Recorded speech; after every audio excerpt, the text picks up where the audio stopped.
গোপন সংবাদের ভিত্তিতে পশ্চিম আগরতলা থানার অধীন রামনগর পুলিশ ফাঁড়ির অন্তর্গত লঙ্কামোড়া এলাকায় অভিযান চালিয়ে 500 বোতল অবৈধ স্কপ কফ সিরাপ উদ্ধার করতে সক্ষম হয় পুলিশ।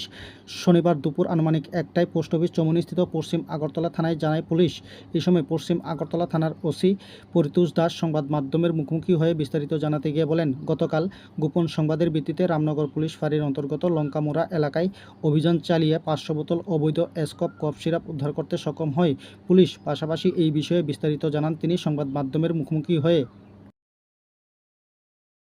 গতকাল রাত্রিবেলা আমাদের কাছে একটা ইনফরমেশন আছে, কিছু স্টাফ লঙ্কামোড়া স্কুল কলেজে মজুদ আছে। এই খবরের ভিত্তিতে OC Ramnagar outpost inspector Debabrata বিশ্বাস সহ স্টাফ এই জায়গাতে গিয়ে রেড করে টোটাল 20 কার্টুন স্কাপ উদ্ধার করে এবং যার মধ্যে 500 বোতল স্কাপ ছিল, যার বাজার মূল্য অনুমান 1.5 লক্ষ টাকার হবে।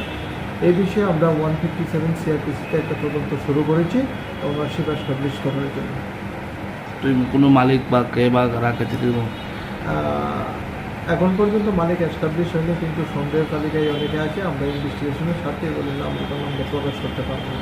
কি মনে হচ্ছে এগুলো কি বাংলাদেশের পাচারের জন্য কি রাখা হয়েছিল? ফেন্সিডিলগুলি এখন পর্যন্ত আমাদের ইনকোয়ারিতে যতটুকু এসছে এগুলি পাচারের জন্যই মজুত করা ছিল। আচ্ছা, প্রায় সময় দেখা যায় লঙ্কামোড়া এলাকায় এরকমভাবে স্কোপ বা বিভিন্ন নেশা জিনিস পাওয়া যাচ্ছে। সেই বিষয়ে শহরের উপর দিয়ে তো সেইগুলি যাওয়ার কথা, কিন্তু সেই বিষয়ে আপনি যেহেতু আপনার দায়িত্বে রয়েছে এলাকা, আপনি সেই বিষয়ে কোনো ব্যবস্থা নেবেন? এখন কোনো চিন্তা ভাবনা করেছেন? আমাদের ভেহিকেল চেকিং প্রত্যেকটা এলাকাতেই চলছে। বটতলা, রামনগর সহ থানা এলাকাতে আমরা time to time vehicle checking করছি।